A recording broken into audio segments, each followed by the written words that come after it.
What's poppin', y'all? Welcome back to I Do It Myself. I'm Wayno. How y'all feeling today? If you like what it is that I do over here, though, hit them numbers. You feel me? Run them numbers up. Nah, hit that sub button, hit them likes, and run up that hype. Today, we are talking about a moment that's been going viral.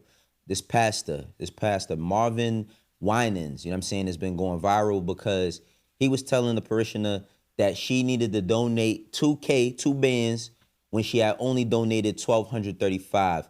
This video has been going everywhere. Let's watch it right quick and then come back with a little bit of storytelling and how I feel about this overall.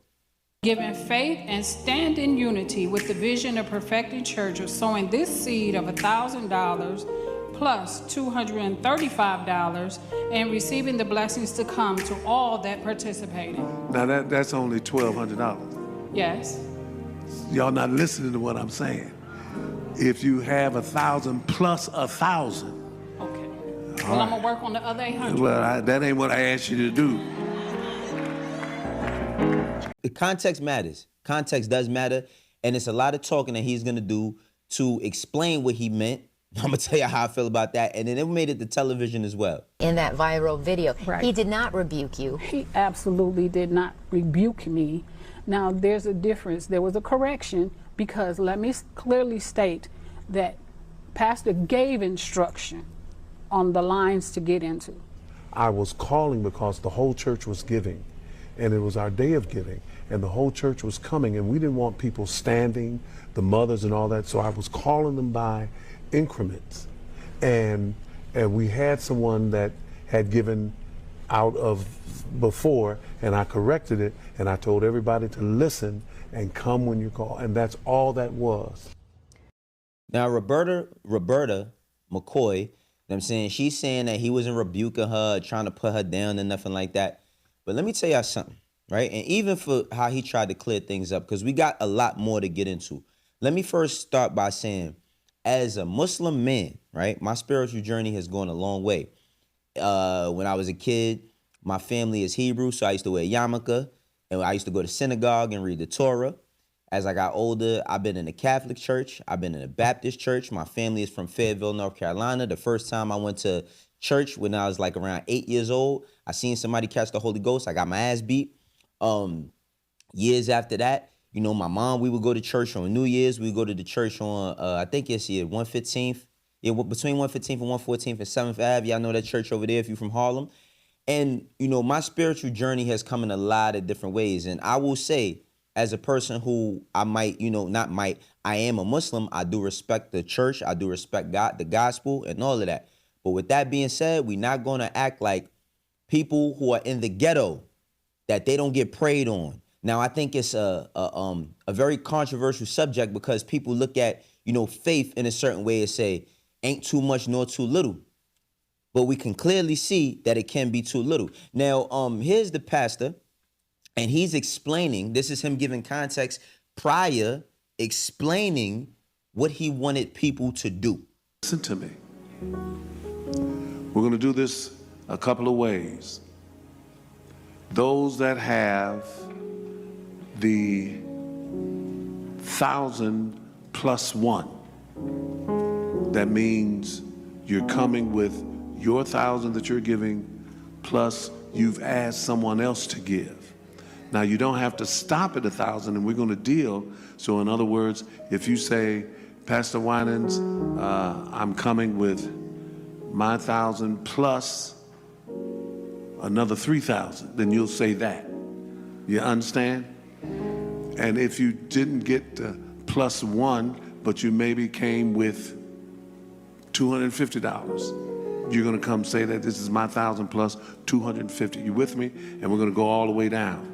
So I need you, in order for this to work, I need you to come when you're called with the offering that you're bringing. Listen to me. If you come and say, here's my 1,000, and you don't have a plus, we're going to have time for that. And I want you to come with joy. I want you to come with excitement, because as you give to God, God gives back to you. I need a praise. I need somebody, hold on. Yeah. I need somebody to throw their head back and give God a shout of praise. Because even before we start, we already have about $150,000 in. I need somebody to give God praise. Ah! Lord have mercy. All right. Now he laid out the rules, right? He laid out the rules, and then he also let y'all know that before we start, we already 150 bands in. So I started doing some homework, right? I started doing some homework, and I made a phone call about where the church was located. This church is located in 7 Mile. 7 Mile, it's in the hood, you know what I'm saying? But it's in a certain type of space, but it's in the hood, right? And keep in mind, like I said, while I don't believe that this pastor may have, or he may have or may not have been praying on the week, know what I mean? Prey, like predatory, right? I'm not saying that he was. There are tons of people who do, and we're going to talk about that. But for the entire city of Detroit, the median household income is approximately, $39,575. That's the approximate income, the median, right? That means the average, like within most people, that's what they're making. Keep in mind, we're in a society where people can't get jobs and all types of shit, right? $39,575. I don't know what this lady makes. I don't know what everybody in the congregation makes, but making certain demands and that sort of demo, within that demo, is egregious. That shit is egregious. Let's keep it 1,000. It's crazy. It's crazy because that income, let alone telling people, yo, if you got 1,000 plus, we gonna call y'all in tears. Now, I think one of the biggest misconceptions is that the church is always helping, right? And there are churches that do help. And there are churches that invest back into the people, right? But let's just talk about the uncomfortable conversation about how people use God, and not only in, Christianity or church, but in all types of ways to get over on people and get in their pockets, right? Now, I also wanted to speak about the fact that this says situation, while it's blowing up, I have like a story to tell y'all, right? So when I was in the 9th grade, I was in a social studies class, and my teacher at the time, I can't remember his name, and I can't remember the young lady I had the debate with, but I was in the 9th grade. It's the highest level of academic achievement I have. But when I was in the 9th grade, we were having a debate about the church in the hood. Now, like I said, I told y'all a bit of my journey, my spiritual journey, going through different things, having different family members. Also had cousins that was Jehovah's Witness. So I've been through like a plethora of things where I had seen or had these certain type of interactions with faith, right? And seeing the money that's going into it. Or just looking at certain things and saying, why is that like that? Anyway, I'm having this debate with this young lady. She's from Brooklyn. And I remember she kept bragging and shit. She kept talking about, yo, my pastor, he got a Benz. He live in Jersey. Like he got this and that. And I was going to Martin Luther King High School. You know what I'm saying? He like, yo, he got a Benz. He live in Jersey. He got a nice house. His wife got a Benz. She's bragging about all the things that her pastor has. All I asked her, I say, yo, where do you live at? She's like, I live in Brooklyn. All right, where you live though? Like what buildings you live? What building you live in? I live in the projects. I said, so you live in the projects and you happy. I said, where do your mother work? I can't remember where her mother worked at, but her mother didn't have the best job, right? And she told me that a couple of times her moms had given the pastor like $300 in a collection plate. Keep in mind, this is in the 90s. At that time, rent is around like $500. Like if you had a crib that was $1,000, your crib was probably crazy. But rent in the ghettos, $300 to $500, right? And I'm like, well, guess what? Like your moms and everybody in your hood that goes to that church is paying for your pastor's car note and his wife's car note and his mortgage. And my teacher, he got mad at me. Mind you, he let us have the debate, then threw me out the class, told me to go to the dean's office. He didn't even really have a reason to put me in the dean's office. So they just told me to sit there till the period was over because he didn't have a reason. But I said that to say, right, like, I think that, it's a good thing to have faith, but sometimes you got to challenge, and not only challenge, you know what I mean, the word or all of that, but challenge, you know what I mean, the practices of the people that's teaching you. Like, keep in mind of that. challenge the people that teach you shit, for real. Now, I don't know if y'all remember, but do y'all remember Bishop Lamont? Bishop Lamont, Lamor, Bishop Lamor. Bishop Lamont is a rapper. Bishop Lamor from Brooklyn. He was the pastor that he had done prison time. He came home. He started up a congregation, started a church, and he started getting money. And we're going to go through all of the stuff that he was doing, but let's watch this news report about how he got robbed while he was on stream having a service. Bishop was robbed at gunpoint in the middle of his Sunday sermon today, and it was all caught on camera. The service was being live streamed this morning when he says 3 to 4 men walked in with guns. He spoke at length with CBS 2's Lisa Rosner about why he believes he was targeted and his message for the suspects. 5 to 10 minutes into preaching Sunday morning on Remsen Avenue in Canarsie, Bishop Lamor Whitehead saw the door in the back of the room kick open. How many of you have lost your faith because you saw somebody else die what you about to go through? Yo, all right. I seen 3 to 4 men come in. I said, all right. It's pretty much stating that I'm not going to do anything, right? Because I know y'all coming for me. Y'all coming straight to me. I don't want my parishioners hurt, right? I got women and children there. As I got down, one went to my wife and took all her jewelry and had the gun in front of my 8-month-old baby's face. Took off my bishop's ring, my wedding band, and took off my bishop's chain, and then I had chains underneath my robe.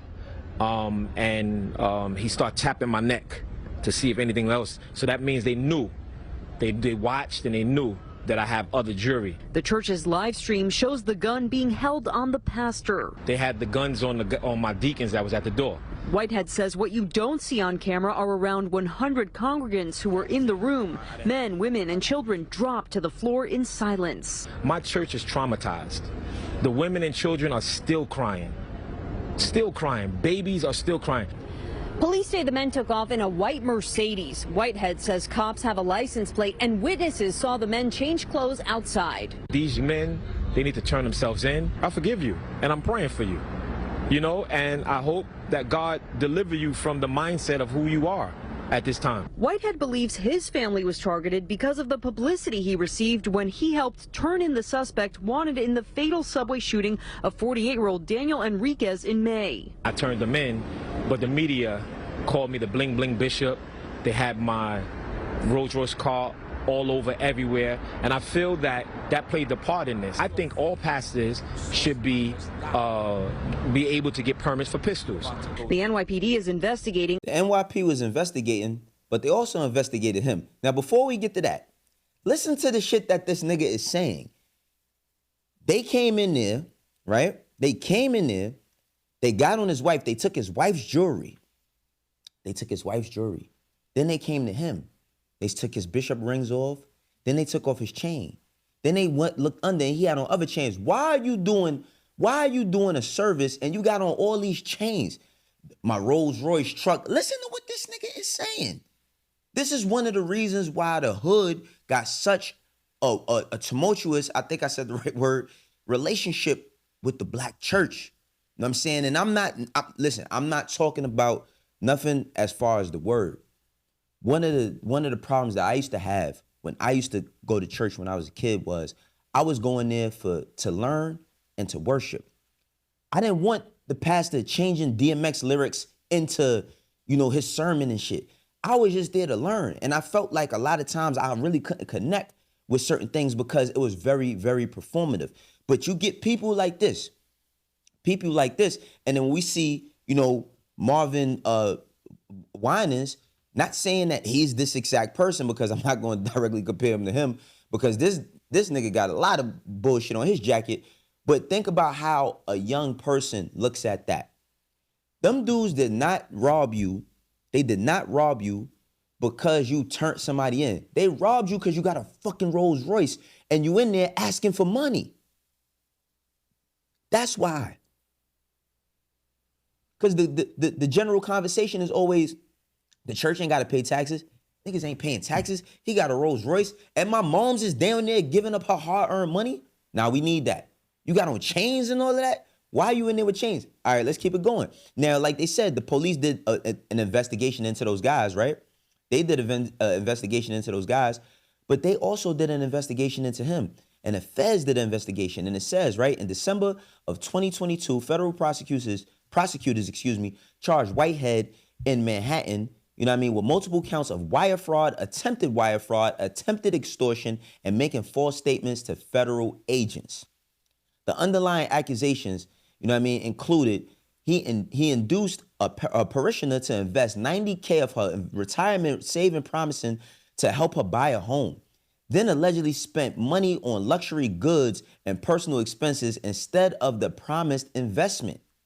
He allegedly extorted a businessman for $5K and attempted to persuade him to lend $500,000 in exchange for a stake in real estate deals, purporting that Whitehead had influence with city officials, including Mayor Adams, to deliver favors even though he knew he couldn't. He submitted a fraudulent application for a $250,000 business loan with a Dr. Bank, you know what I mean, with Dr. Bank statements, falsely claiming large balances and revenue.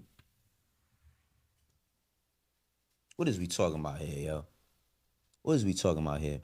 See, what's going on in Detroit, or what we seen happen in Detroit, is not something that's exclusive to Detroit. We see it happen in New York. We see it happen in Philly. We see it happen in LA. We see it happen everywhere. Because while there are good people who push faith, right, who push the gospel and everything, you have people who use that to take advantage of others.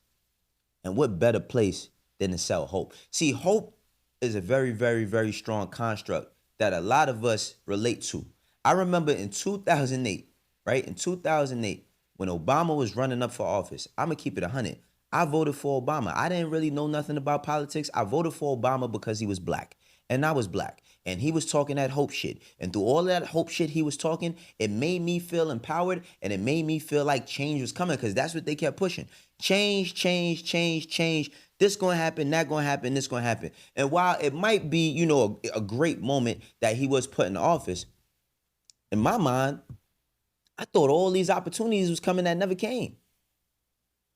I mean, he got what he wanted. But no politician can fix a lot of the problems that we have in the ghetto. You know what I'm saying? At that level. You know, it's the local politics, like people always say. You got to get into that, right? But let's go through a little bit more of Bishop Lamor Whitehead's situation. It says after the trial in early 2024, he was found guilty on all federal charges. You know what I'm saying? He was sentenced to 9 years in prison, followed by 3 years supervised release, ordered to pay about $85,000 in restitution and forfeit about $95,000. It says the U.S. Attorney Damian Williams characterized him as a con man who stole millions and emphasized that positioning as a church leader did not shield him from accountability. Talk about it. How could you be motivated by a nigga like this? Every picture he got on Gucci. And look at this one. Like, look at this picture right here. Nigga look like the old Alpo pictures, you know what I'm saying? When he was going to Dapper Dan and getting the custom coats and all of that shit. Now, I understand that there is some sort of level of representation that we would like to see, specifically when it comes to politics, religion, and all other things that have like some sort of level of structure. But at what cost? There's a video that I wanted to play, and I was looking for this joint for a minute, but it's this video of Tupac and him talking about how he felt about churches. And I remember seeing this when I was younger, and it always struck out to me. The shit is to control you. If the churches took half the money that they was making and gave it back to the community, we'd be all right. If they take half the buildings that they use to praise God and gave it to motherfuckers who need God, we'd be all right. We'd be all right. Have you seen some of these goddamn churches lately? It's ones that take up the whole block in New York. It's homeless people out here. Why ain't God letting them stay there? Why these niggas got gold ceilings and shit? Why God need gold ceilings to talk to me? Why do God need colored windows to talk to me? Why God can't come where I'm at, where he sent me? If God wanted to talk to me in a pretty spot like that, why the hell he sent me here then? You know what I mean? That make ghetto kids not believe in God. Why? So that's a wrong religion. I believe in God. I believe God put us wherever we want to be at. Then it makes sense that God will put us in the ghetto. That means he wants us to work hard to get up out of here. That means he's testing us even more. That makes sense. It makes sense that if you good in your heart. You know why God need color windows and gold ceilings and all types of fly cars and all of that? Because God need money. You know what I'm saying? I remember George Carlin saying that for God to be as all-powerful, all-seeing, all-knowing, he sure is broke. Y'all let me know how y'all feel, man, for real. I know it could be a little bit touchy for some of y'all. Like I said, this is in no way to disrespect Christianity. Much love to all my Christian brothers and sisters out there. Much love to all my brothers and sisters that practice other faiths other than mine, which is Islam. This is just an open dialogue because I really care about how the community is represented. Now, I don't think that this pastor had malicious intent, but you always also have to understand that words and delivery mean something. Y'all let me know how y'all feel. This is how I do it myself. For the ones that rock with me, you know how we doing. For the ones that don't, eventually you will. I'll catch y'all on the next one. Sub up too. Peace.